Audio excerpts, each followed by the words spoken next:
I have a special studio guest at the moment, Pete Bethune. You've got a bit of a reputation here, Pete, but some of it is good, some of it is not so good. But it's good to have you here. You're here for a very special reason, right? Yeah, Dion, it is wonderful to be back in Namibia. The reason for my trip here, the main one is we are presenting a petition to the National Assembly tomorrow regarding the seal cull, and so I'm here to present that to the National Assembly and increase discussion about the seal clubbing and maybe put some perspectives that may not be in the public domain so much here. What is the reception been generally from government side regarding opposition to the seal policy? Look, historically the government here has argued that it's Namibia's business to deal with it as it sees fit. It's a resource to be harvested, and that the seals are eating too much fish, and so they see it as part of their argument as we need to cull these seals out because they're eating too much fish. But sure. you know there's strong arguments against that, and there's only two countries left on earth that still harvest the seals in any number, and that's Canada and Namibia, and the Canadian cull is well down now. So Namibia is really the only one that has a large volume. I think recently it's been 80 to 90,000 seal pups each year, but the arguments don't really stack up when you look at it from a scientific point of view. It doesn't stack up. They are an important part of the food chain, and it's disingenuous to say, look, they eat lots of fish, therefore we should cull them out. I think Namibia has had a problem of overfishing, and the quotas Sure. were overly generous, and I think certainly a few years back the enforcement here was very poor. In recent times you've seen, overall I think the Namibian fisheries, they are starting to get it right, and I think this focus in terms of when they do issue the quota, they should be looking at how many jobs do these countries create. And I think you've seen recently where a couple of the big players who've had quota for a long time, they don't actually employ that many local people, but there's Sure. some new entrants have done it. So I think the fisheries management here, in many ways I think they are on the right track, but I do feel that arguing that, look, we need to club seals so that we can keep our fishery quotas high, doesn't stack up, and I do think the seal clubbing should be phased out. Okay, so there are two ways or trains of thought here thinking about this. Some people are saying we think we do need some kind of a cull, some kind of control of numbers, but it is a cruel, an unnecessarily cruel way of bringing down the numbers. And then there's the other side of it where there's no cull whatsoever. They keep breeding until nature kills the excess through hunger.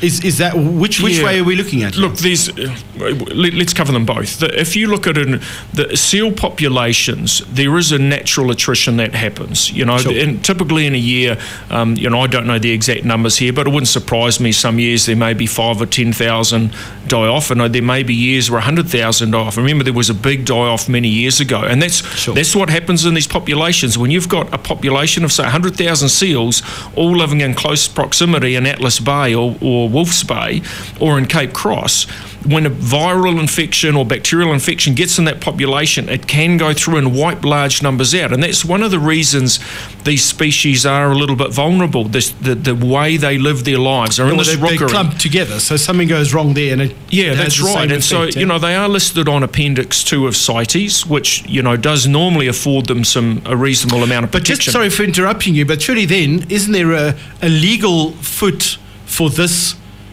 attempt to stop culling? Isn't there some kind of a legal way in which you can do it? Namibia, or does CITES still allow that? Namibia is a party to CITES, like they are a signatory to it, and so there are obligations under that, but Namibia has lodged a petition against it, and it's like they have sort of said, look, we're not going to abide by that, and no other countries have really tried to come in and enforce it. And you tend to find CITES gets brought more in for something like, say, rhino or something which critically endangered, and it'd be a big stick to try and use it on the seal clubbing. I think the best way to get seal clubbing phased out will be that eventually the Namibian people decide, hey, maybe we can phase this out, and economically it's not really going to hurt us. Maybe the downside of continuing the clubbing isn't the way to go.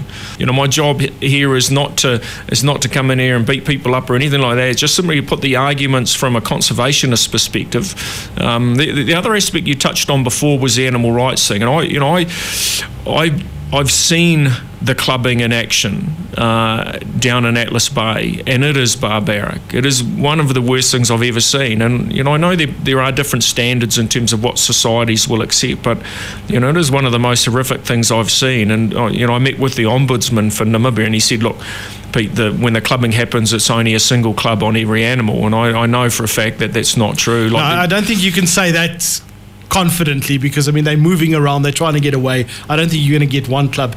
Maybe not, maybe sometimes. Yeah, but sometimes they do, but there are some that it does take multiple. And then there was a couple of them that were injured, and then the guys basically flicked them off because they were too small and let them go. Like it is a horrendous thing to watch. And I mentioned before, societies, we do gradually change what we find acceptable, and most societies would deem that this clubbing is excessively cruel. And in certain parts of Africa, you might look at it and say, well, we still think it's okay, but there is this gradual shift going on, and I think with time Namibians will step back and they say, look, economically it is pretty small.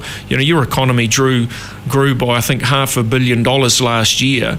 This industry is only worth, I think 500,000, something like that. Your economy is doing really well at the moment, and I think with the growth in jobs that's happening, it may be possible to go phasing this out. I hope so. From your own personal perspective, why specifically? I mean, there's lots of issues around the world, I would imagine, conservation-wise, given your history, you've been involved with many. Why is this one near to your heart specifically?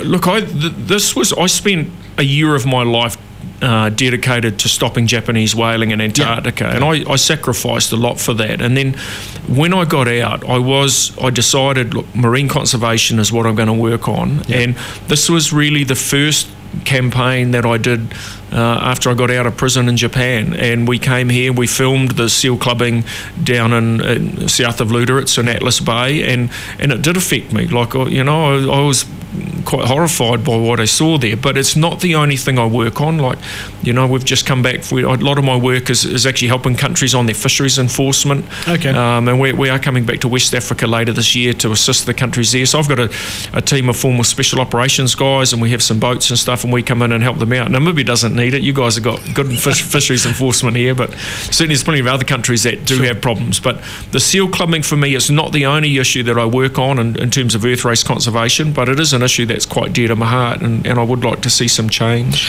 Tomorrow you go to Parliament. Best case scenario from your perspective? Best case is that the National Assembly, they do consider the petition, and they do hopefully this will encourage Namibian people to reconsider the seal clubbing. It's a crappy little industry. It doesn't employ many people.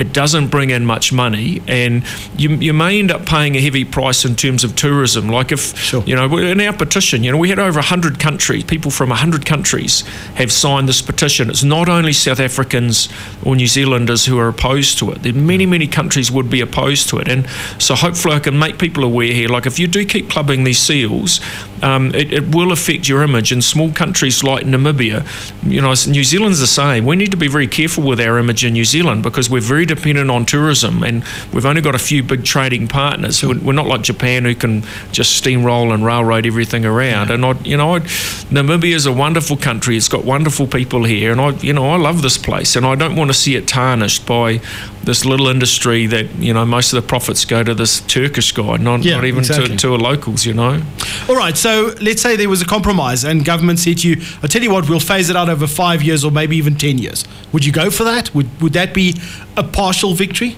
Yeah. Oh, look, at the end of the day, I'm a conservationist, and good conservationists tend to be pragmatic. Sure. Ideally, I'd like the minister tomorrow to ban it and say, right, it's done and dusted. It's unlikely he's going to do that. And, to be fair, there are some people employed in it at the moment, and there's a contract that's signed with that guy, Hatem Yavuz from Turkey. So if the minister said to me, look, we could phase this out over a period of 5 years, I'd take that. Yeah, there we go.